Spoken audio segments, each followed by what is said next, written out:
नमस्कार दोस्तों, स्वागत है आप सभी का आपके अपने YouTube चैनल जिसका नाम है दोन इंस्टीट्यूट। और आज हम शुरू कर रहे हैं complex number and quadratic equation. तो आपने प्रीवियस ईयर क्वेश्चन जो चैप्टर है चैप्टर उसमें आपने क्वाड्रेटिक इक्वेशन पढ़ा हुआ। तो उसके बाद आता है ये complex number and quadratic equation. ये जस्ट डिफरेंट टाइप की कॉम्प्लेक्स नंबर होती है जो आज तक आपने कभी नहीं पढ़ी है। That is any number which is in the form of a plus i b. कोई भी नंबर जो a प्लस आई बी के फॉर्म में होती है उसे हम कॉम्प्लेक्स नंबर कहते हैं। तो अब आपको दिमाग में आ रहा होगा कि भाई ये एक नई शब्द कैसे आ गया, यहाँ पर आई का क्या मीन्स है। दैट ए प्लस बी तो सुना है आज तक, आई क्या है। तो I just called it iota, इसे बोलते हैं हम आयोटा। तो किसी भी नंबर में ए प्लस आई भी फॉर्म आ जाए तो वो नंबर कॉम्प्लेक्स नंबर होती है। वैसे तो जो जितनी भी रियल नंबर होती हैं वो सारी भी पहले से ही कॉम्प्लेक्स नंबर होती है। जैसे someone ask you that 5 a complex number और not, then answer is yes, it is a complex number because it can be also written in the form of a plus ib. How? Then it is 5 plus I 0। तो ये number ऐसे भी तो लिखी जा सकती है। तो I0 it's not matter, 0 is also an integer, so it's not matter कि ये कैसे लिखी हुई है, बट ये कॉम्प्लेक्स नंबर है। अब इसके बाद इसमें अब कुछ रूल भी होंगे। फर्स्ट ऑफ ऑल तो तुम्हारे दिमाग में आ रहा होगा कि भाई ये आयोटा, ये नया शब्द, नई चीज़ कैसे क्या होता है। तो ये कुछ नहीं होता है। एक्चुअली में आपने पढ़ा होगा कि कुछ जो जिसको श्री धराचार फार्मूला कहते हैं, इंडियन मैथमेटिशियन थे इन्होंने श्री धराचार फार्मूला आइडेंटिफाई किया था। तो उसमें d is equal to formula होता है d इज लेस देन 0।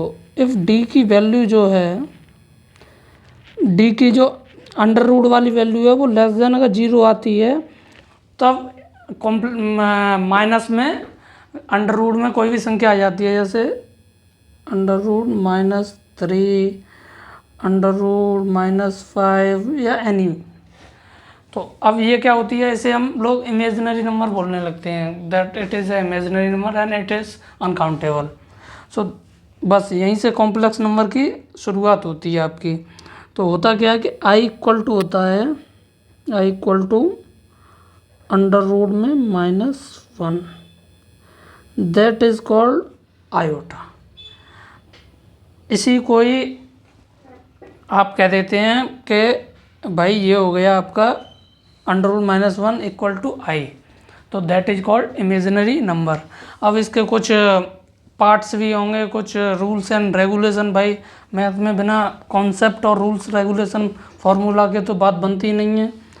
तो इसी के साथ एक और चीज़ और आप यहाँ पर जान लीजिए कि अब इसमें कैसे डिवाइडेबल करते हैं। जैसे आपकी एनसीईआरटी में या आर शर्मा में जो भी दिया हुआ है कि ये जो पार्ट है दैट इज ये, it is called real part of complex number. Late assume that it is a Z. ये जो नंबर है उसे हम जेड अज्यूम कर लेते हैं। और फिर उसके बाद ये जो ए वाला पार्ट है that is non iota part. तो इसे बोलते हैं हम रियल, ऐसे डिनोट करते हैं रियल ऑफ जेड। जेड यहाँ पर कॉम्प्लेक्स जो नंबर है वो है जो कॉम्प्लेक्स नंबर। तो रियल जेड का मतलब है कि ये जो है वो कॉम्प्लेक्स नंबर का रियल पार्ट है। ऐसे ही इस पार्ट को बोलते हैं हम इमेजिनरी, उसे डिनोट करते हैं आई एम से। और इमेजिनरी ऑफ जेड, ये रियल ऑफ जेड, ये इमेजिनरी ऑफ जेड। बस इसी से आप अब आगे चीज़ें समझने लगोगे कि कौन सा पार्ट रियल है, कौन सा पार्ट इमेजिनरी है, कौन सा क्या पार्ट है। तो मान लो एक इसी पर आधारित मैं एक क्वेश्चन कराता हूँ अभी, इसे आप नोट कर लीजिए। और इसी पर आधारित एक क्वेश्चन है। Let assume that 6x plus i 2x minus 3y equal to 3 plus i minus 6। अब ये कोई मान लो क्वेश्चन दिया हुआ है, तो in it question saying that कि आप इसको जो है इसके रियल और इमेजिनरी पार्ट बताइए। इस क्वेश्चन को इसको इसमें आप x और y की वैल्यू बताइए। Find the value of x and y।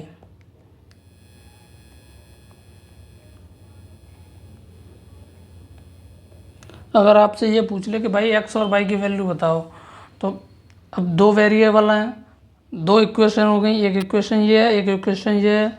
हमने तो आज तक यही सीखा है कि अगर दो वेरिएबल हों तो आपके और दो इक्वेशन हो तो आंसर इज इजीली अवेलेबल। सो अब करेंगे कैसे? तो बिल्कुल सिंपल है। सिंपल तरीके से लिख दीजिए आपके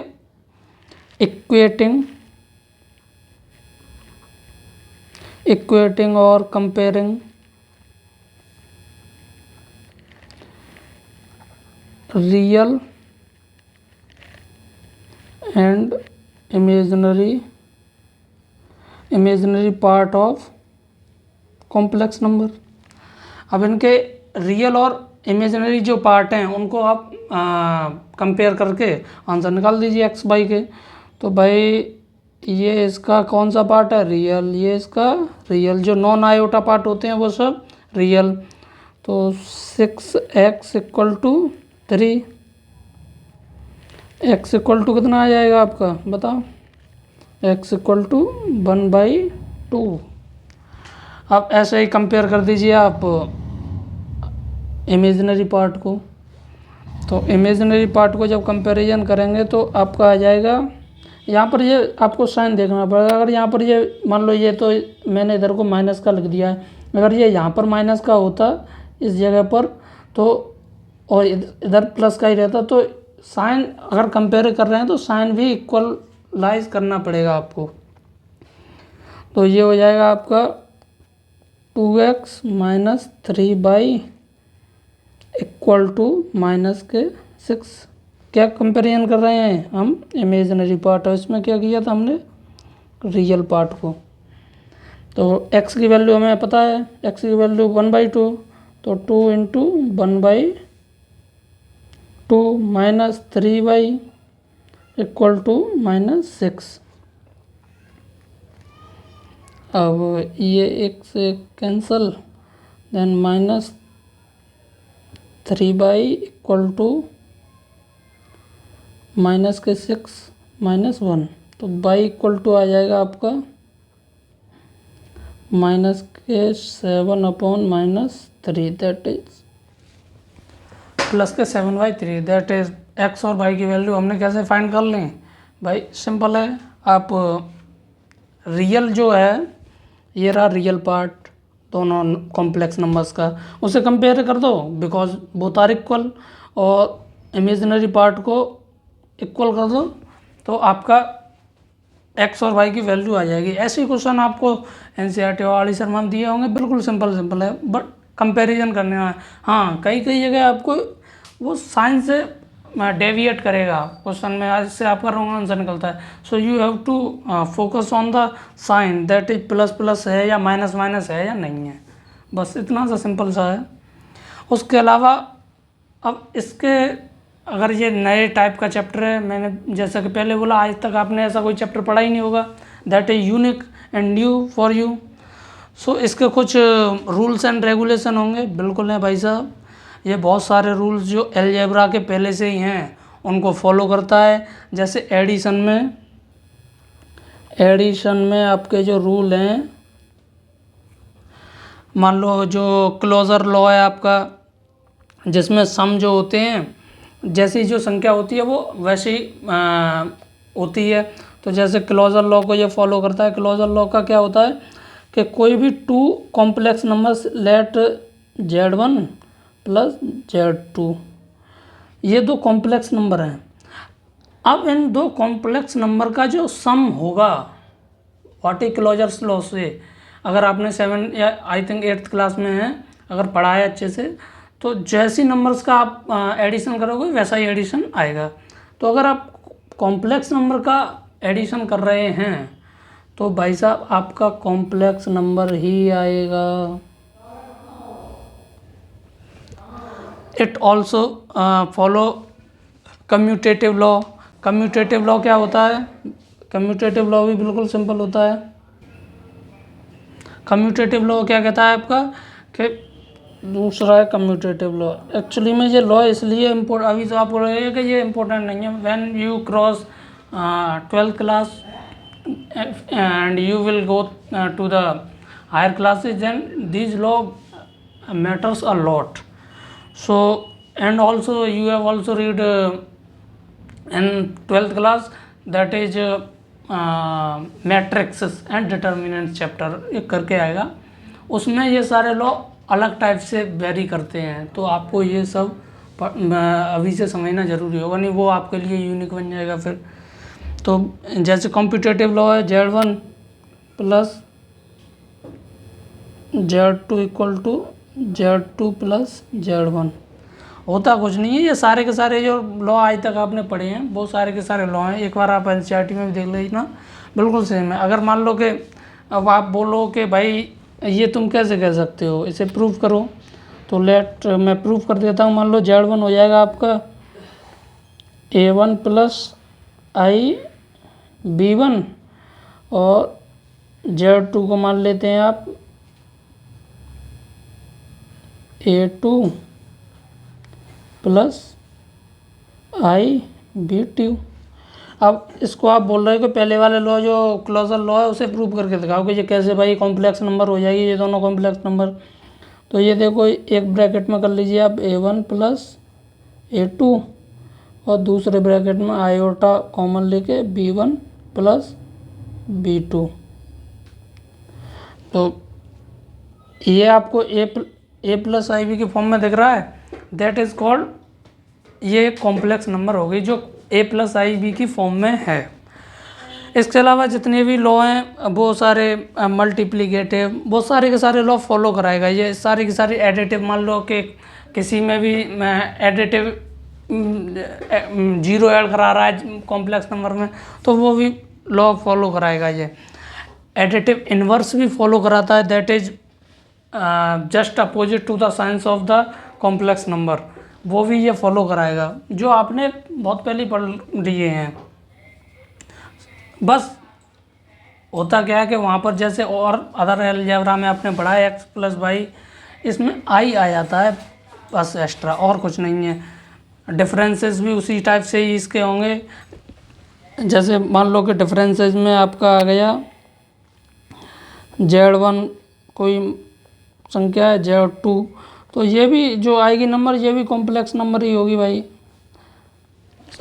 सिंपल मान लीजिए A1 प्लस IB1 और A2 प्लस IB2, उसको सब्ट्रैक्ट कर दिए जैसे मैंने अभी किया था।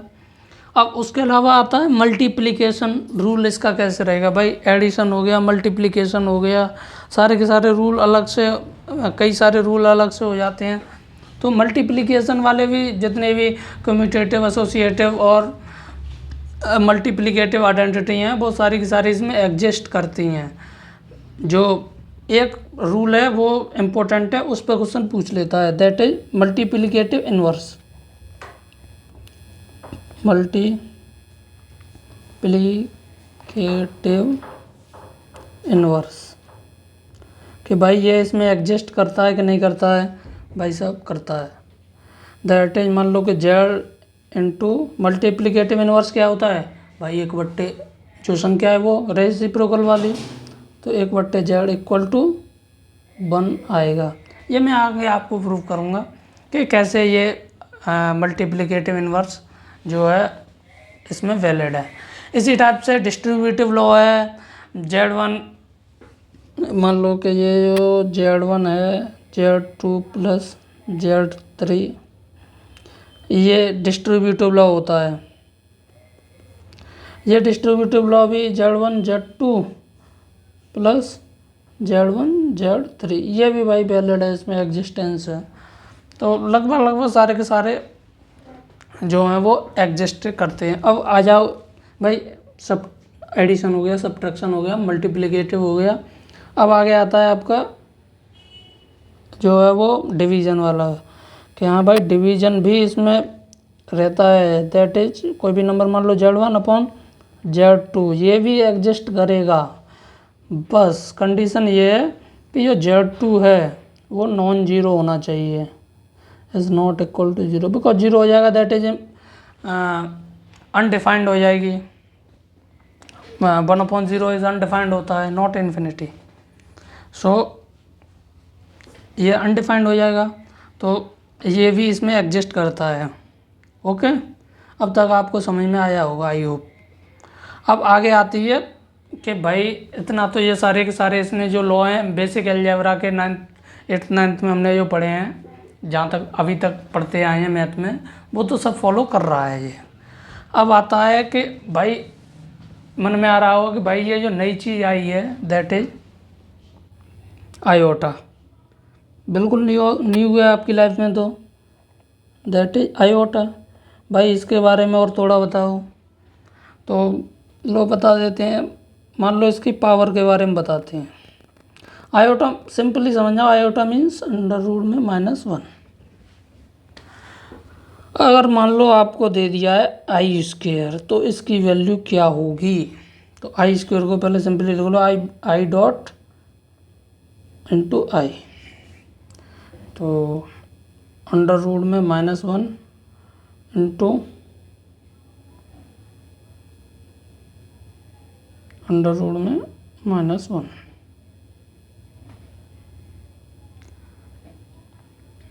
ठीक है,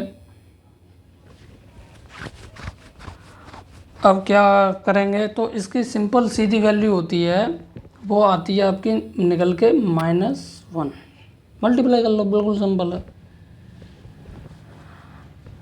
ठीक, i square equal to -1, i cube कितना आ जाएगा?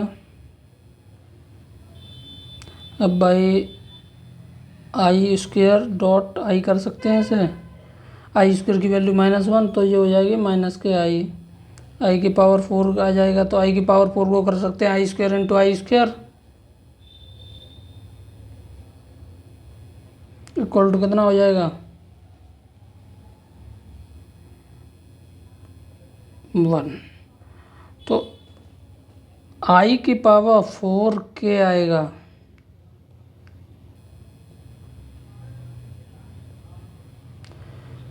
जहाँ पर भी आई की पावर 4 के आएगा वो आपको क्या देगा? वो भाई साहब आपको देगा एक integer. No doubt i square भी आपको इंटीजर देगा, क्योंकि ये -1 भी एक इंटीजर ही होता है। लेकिन जैसे ही आई की पावर 4 के आएगा वो आपको पॉजिटिव इंटीजर देगा। इंटीजर तो आई स्क्वायर भी देगा, that is even power always gives you integer, that is either plus form in the minus form, but the multiplication of the power is by 4, then it will give you a positive integer. And now take some identities also, जैसे कि जैसे algebra में आपको सिखाया गया होगा a square plus b square, a plus b का whole square, same to same जैसे इसमें सिखाया था, a square plus b square plus 2ab।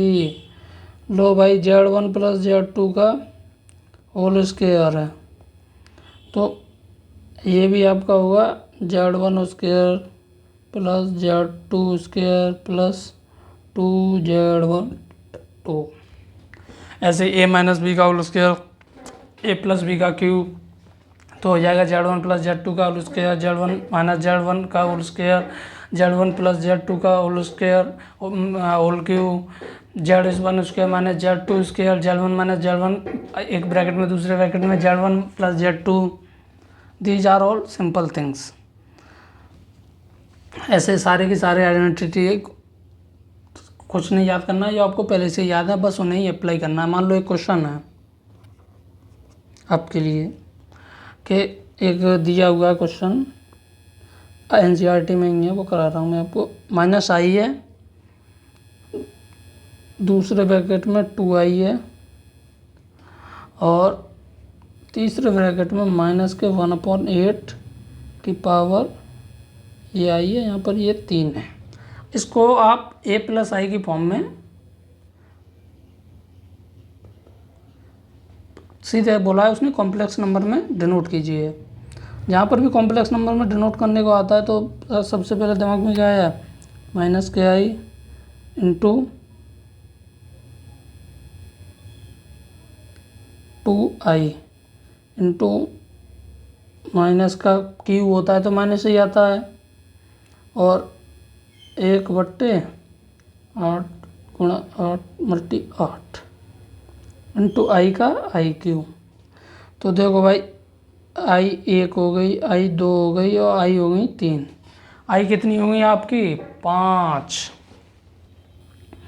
Minus से माइनस, तो और 2 से इसे कट कर देंगे 4 टाइम्स, तो आई की पावर 5/256। 512 में से 2 कर देंगे, 8 का क्यूब 512, तो 256। अब इसको सिंपल हम ऐसे लिख सकते हैं, क्योंकि हमें पता है कि आई की पावर 4 की वैल्यू कितनी होती है। ये सिंपल आ जाएगा i/256, that is in the complex number.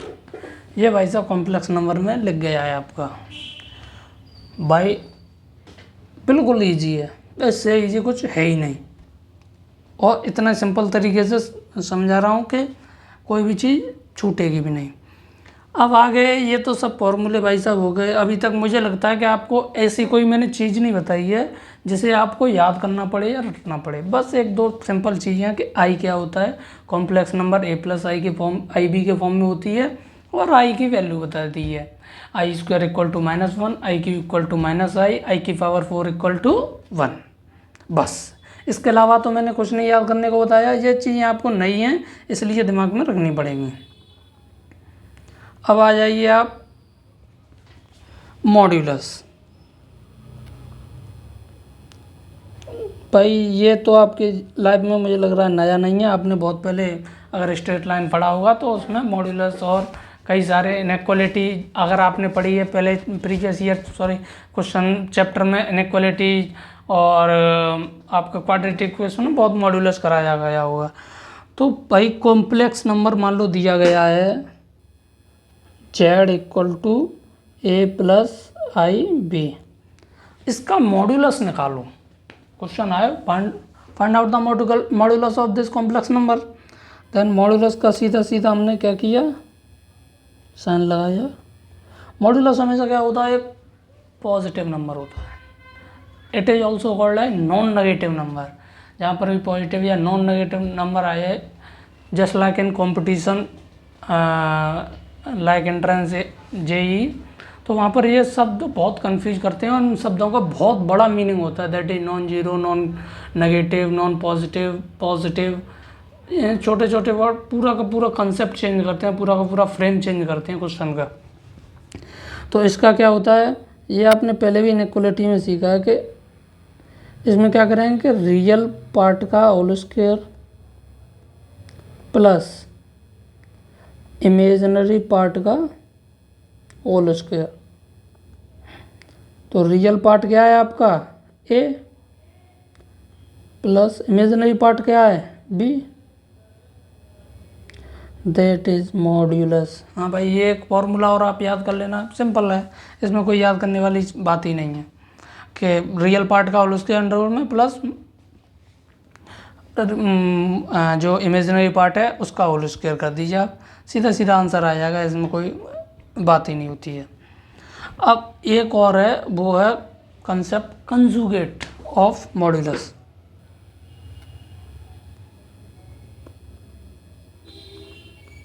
Note कर लीजिए, क्लास 11 की जो एनसीईआरटी में वो 2-3 पेज के फॉर्मूले, 2 पेज के भी नहीं है फॉर्मूले, बिल्कुल सिंपल चैप्टर है। हाँ, अगर आप आर डी शर्मा में हैं तो उसमें कुछ आइडेंटिटी एक्स्ट्रा हैं, कुछ क्वेश्चन काफ़ी अच्छे हैं। तो I will say that if you love math and if you want to solve more and more question, then you can refer to the RD Sharma, and if you can't buy it, then you can go Google and search RD Sharma and you will find the questions of RD Sharma. अगर आपको फिर भी नहीं मिलता है तो नीचे description में हमारे में जो टेलीग्राम की लिंक दी हुई है, वहाँ पर आप लिंक पर जाइए, हमारे टेलीग्राम जो चैनल है उससे जुड़िए और उस पर मैसेज कीजिए। आई will provide you the all the questions of RD Sharma also. Now how you find the conjugate of complex number? So conjugate क्या होता है कि कुछ नहीं होता है। मान लो कि कोई एक कॉम्प्लेक्स नंबर दी हुई है z equal to a plus i b. ये आपको जहाँ पर भी आपको कॉम्प्लेक्स नंबर दिमाग में आए, बस एक ही चीज़ याद तुरंत कनेक्ट करनी चाहिए दिमाग में, that is a plus i b. बस कुछ न करना है, a प्लस आई बी दिमाग में रखना है और फिर आपके लिए क्वेश्चन बिल्कुल इजी हो जाएंगे। तो अब इसका हमें क्वेश्चन में बोल रहा है कि भाई इसका कंजुगेट क्या होगा। तो कंजुगेट का जो साइन होता है वो दिमाग में रखना है कि जेड पर बार सा लगा देते हैं, that is conjugate. Equal to कुछ नहीं करते हैं। कंजुगेट में क्या करते हैं, आपको बस जो इमेजिनरी पार्ट होता है, इमेजिनरी पार्ट का जो साइन होता है दैट इज पॉजिटिव और नेगेटिव, उसको चेंज कर देते हैं। तो simple you can write in your notes that if we find the conjugate of any complex number then we will change the imaginary part of that complex number. समझ में आया कैसे? कि भाई देखो ये तो हमारा रियल पार्ट है तो ये तो ए का ए रहेगा। अब प्लस लिख लो आई और ये ब्रैकेट में लिख लो। हमने क्या बोला, कंजुगेट के लिए जो इमेजिनरी है उसका हम साइन चेंज कर देंगे, तो ये हो जाएगा माइनस बी, क्योंकि ये प्लस में है अभी, तो ये हो जाएगा a minus i b. That is conjugate of a complex number. It is very easy that अगर मैं समरी करूँ तो कि भाई कुछ नहीं है, सिर्फ और सिर्फ जो भी कॉम्प्लेक्स नंबर दी हुई है उसमें जो इमेजिनरी पार्ट है, I am emphasizing to listen my word clearly that someone who is asking about the complex number he can imaginary part को पहले लिख देगा और रियल पार्ट को बाद में भी लिख सकता है। फिर आप कंफ्यूज होंगे कि नहीं हमने तो आज तो क्वेश्चन किए हैं उसमें बाद वाला पार्ट नेगेटिव करते थे। मैं फिर एम्फेसाइज कर रहा हूँ कि नेगेटिव करना है, जो नेगेटिव या पॉजिटिव कुछ भी करना है दैट इज साइन चेंज करना है, वो इमेजिनरी पार्ट का करना है, रियल पार्ट का नहीं करना है। तो कंजुगेट हो गया आपका कि भाई कंजुगेट ऐसे निकालते हैं। अब उसके अलावा आप एक और कंसेप्ट है, वो है आपका मल्टीप्लिकेटिव इन्वर्स, जो मैंने पहले भी लॉ बताया था प्रोडक्ट वाले में। मल्टीप्लिकेटिव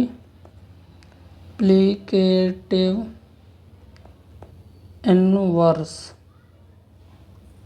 कि भाई मल्टीप्लिकेटिव इन्वर्स क्या होता है। मान लो जेड एक कॉम्प्लेक्स नंबर है equal to a plus i b.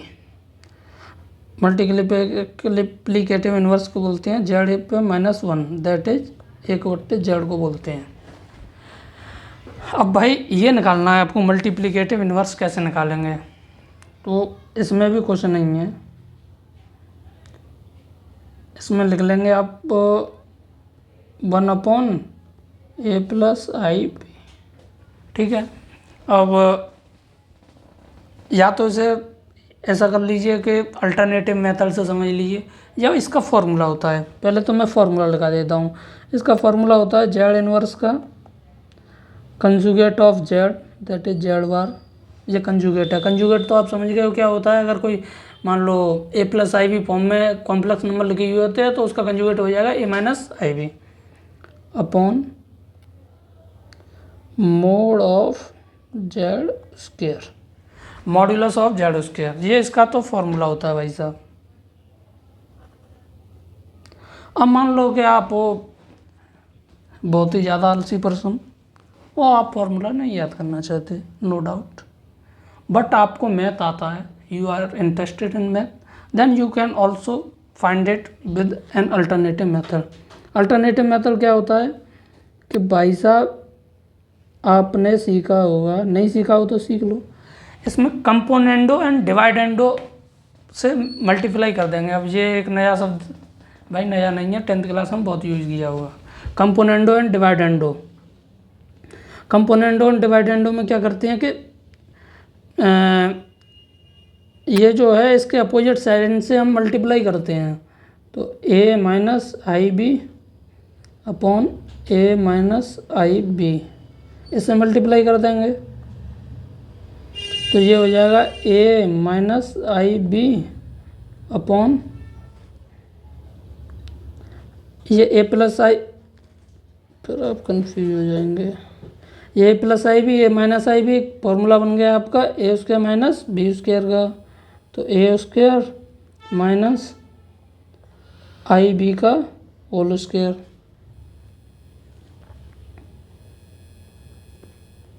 ये हो जाएगा a minus i b upon a square minus I square B square. I square की वैल्यू आपको पता है -1, तो ए minus i b upon a square plus b square. अगर इसको कॉम्प्लेक्स नंबर के फॉर्म में लिखना है तो इसको लिख देंगे हम ए upon a square plus b square और माइनस के आई b upon a square plus b square.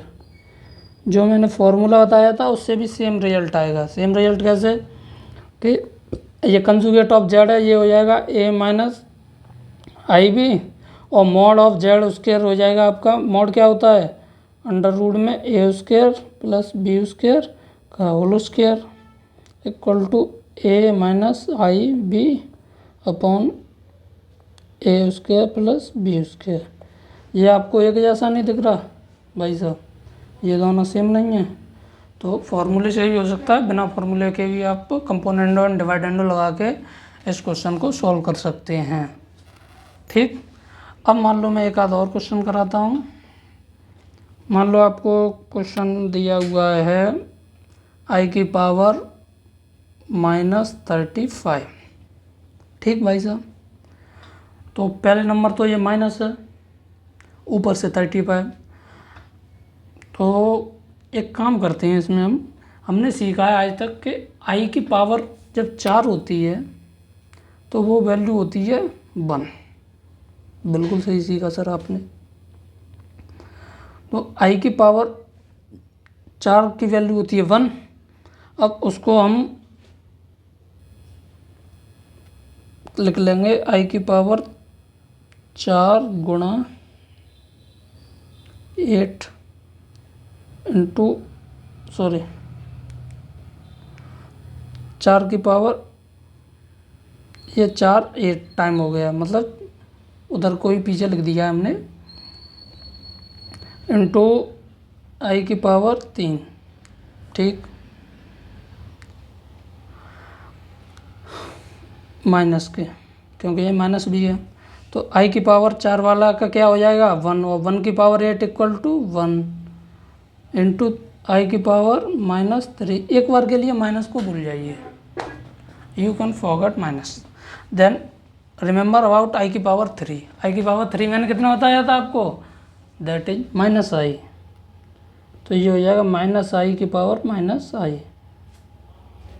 अब माइनस के आई है, उसकी पावर भी आई है, तो माइनस आई का हो जाएगा आपका कितना 1/i। भाई इन्वर्स में 1/i हो जाएगा। इसमें क्या करेंगे आप कि भाई कॉम्प्लेक्स नंबर में a प्लस आई बी के में निकालनी है, तो i का मल्टीप्लाई ऊपर, i का मल्टीप्लाई नीचे, तो ये हो जाएगा आपका माइनस का i upon I square. I square की वैल्यू कितनी होती है याद करो, मैंने बताई है ये भी -1, माइनस से minus cancel, answer equal to i. So you can solve all the examples, and I will help you to solve the first exercise of NCERT. So let's go to the first exercise of. हाँ भाई, ये रही first exercise आपकी NCERT की.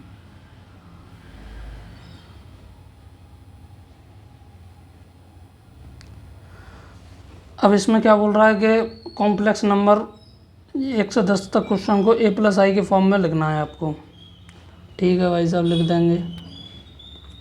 ए के आई के फॉर्म में आपको लिखना है. Oh shit. तो इसमें क्या करना है, देखो भाई, इसमें लिख लेंगे आप 5i मल्टीप्लाई माइनस के 3/5 इंटू आई. ये सारे लॉ मैं आपको करा चुका हूँ, इसमें कोई अलग से नहीं होते हैं, सारे के सारे अलजेब्रिक लॉ हैं. तो 5 से 5 कैंसिल, आई का हो जाएगा i² इंटू माइनस के 3. i² की वैल्यू कितनी हो जाएगी, -1 और माइनस के 3 इक्वल टू कितना हो जाएगा 3. और 3 को हम आई की फॉर्म में लिखने हो तो कैसे लिख देंगे 3 + i0. That is answer. So you can solve question this also by. ये तो मैंने अभी इसी टाइप का कराया था. ये भी आपको हो जाएगा i की पावर 4 की पावर 2 कर लेना यहाँ पर, मल्टीप्लाई i, क्योंकि 4 दूनी 8 और 1 9. और ये हो जाएगा आपका i की पावर 4 पे 4 इंटू आई की पावर 3, क्योंकि 16 और 3 19. ये हो जाएगा 1. ये हो जाएगा आई क्यू की कितनी वैल्यू आएगी भाई, करो याद तो करनी पड़ेगी, थोड़ी बहुत चीज़ें ही बताइए मैंने याद करने के लिए. माइनस के आई, दैट इज. और इसको ये आ जाएगा आपका आई, तो i - i इक्वल टू 0. तो ये फॉर्म हो जाएगी आपकी 0 + i0. That is answer. So you will find this question. Now question number 4. Question number 4 में भी कुछ नहीं है, इट्स ऑल्सो सिंपल 1.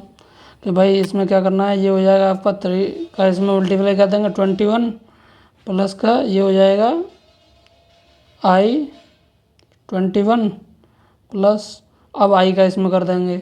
ये तो सिंपल जैसे मल्टीप्लाई होते थे उसी टाइप से सब करने हैं. ये हो जाएगा 7i और प्लस i² 7.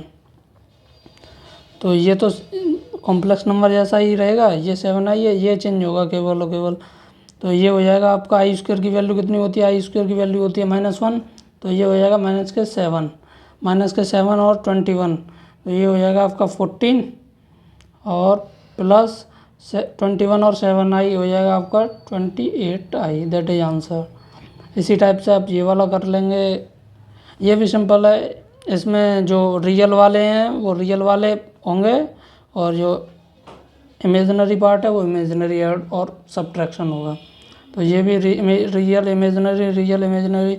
इसमें क्या करना है आपको, सीधे सीधे क्या करना है कि 1 - i का होल स्क्वायर मल्टीप्लाई 1 - i का होल स्क्वायर, 2 बार होल स्क्वायर करके, और जो भी आएगा, जैसे मैंने फॉर्मूला लगाया था 1a² + b² माइनस के 2ab, तो ये उसी का होल स्क्वायर ही रह जाएगा. तो ये 1i² की वैल्यू -1, 1 से 1 कैंसिल इक्वल टू 0. तो ये रह जाएगी -2i का होल स्क्वायर हो जाएगा 4i², और i² की वैल्यू होती है 1, तो -1 सॉरी, तो ये हो जाएगा -4. ऐसे ही 9th वाला क्वेश्चन है, ये भी क्यू करना है, कुछ नहीं है, सिंपल है. 10 में क्यू करना है. उसके अलावा 11 में क्या करता है, चलो मैं 11 वाला करके दिखा देता हूँ. कि ये पूछ रहा मल्टीप्लिकेटिव वेरिएटिव निकालना है आपका. तो ये क्वेश्चन लो, इधर को कर देता हूँ. कि भाई साहब थोड़ा ये सब रेस कर दूँ. ये कह रहा है कि 4 - 3i का मल्टीप्लिकेटिव वेरिएटिव निकालो. एक तो डायरेक्ट फार्मूले से कर दे रहा हूँ. मल्टीप्लिकेटिव वेरिएटिव का फॉर्मूला था z⁻/ मॉड्यूलस z का whole square, that is conjugative z/, z bar का होल जब मॉडुलस जेड का होल स्क्वायर, तो जेड बार में मैंने क्या कंजुगेट कैसे निकालते हैं, कंजुगेट मैंने याद करो बताया है, या अपने नोट्स में दोबारा देखो क्या बताया है, जल्दी से खुद को सब पहले सॉल्व करने की कोशिश करो। मैंने बताया था कि जो इमेजिनरी पार्ट है उसका साइन चेंज, तो जेड माइनस के 3i है उसको हो जाएगा प्लस का 3i अपॉन मॉडुलस मैंने बताया था, मॉडुलस बताया था अंडर रूट में a square plus b square, 4 का स्क्वायर प्लस 3 का स्क्वायर, उसका स्क्वायर करना है, 4 प्लस के 3i अपॉन ये हो जाएगा 16 और 9 25, 25 का स्क्वायर रूट 5, 5 का स्क्वायर 25, दैट इज 25। अगर इसको कॉम्प्लेक्स नंबर की फॉर्म में लिखना हो तो ये हो जाएगा आपका 4/25 प्लस के i 3/25, दैट इज आंसर।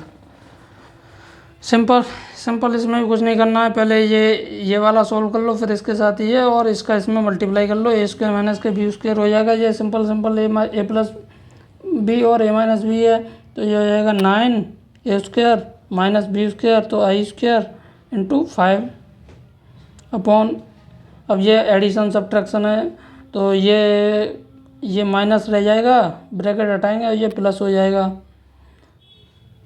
एक सेकंड, ये इसे नोट कर लेना आप, और ये प्लस हो जाएगा, ये माइनस हो जाएगा, माइनस से माइनस कैंसिल हो जाएगा, और ये नीचे बचेगा आई, आगे लिखा हो पीछे लिखा हो उससे कोई फ़र्क नहीं पड़ता है,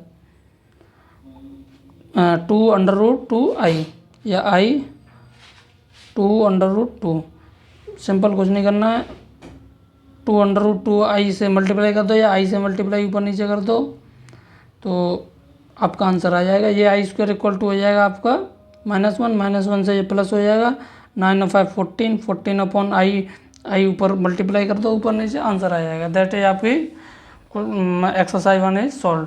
सो आई होप कि आपकी सारी चीज़ें समझ में आई होंगी। I will also remind you that is complex number क्या होता है, क्विक रिवीजन है, 1 मिनट ध्यान से सुन लो। Complex number any number is in the form of a plus i v, that is called complex number. उसके अलावा फिर मैंने आपको बताया था कि ये कौन कौन से लॉ फॉलो करता है, ये जितने भी अलजेब्रिक लॉ होते हैं मोस्टली सारे के सारे फॉलो करता है।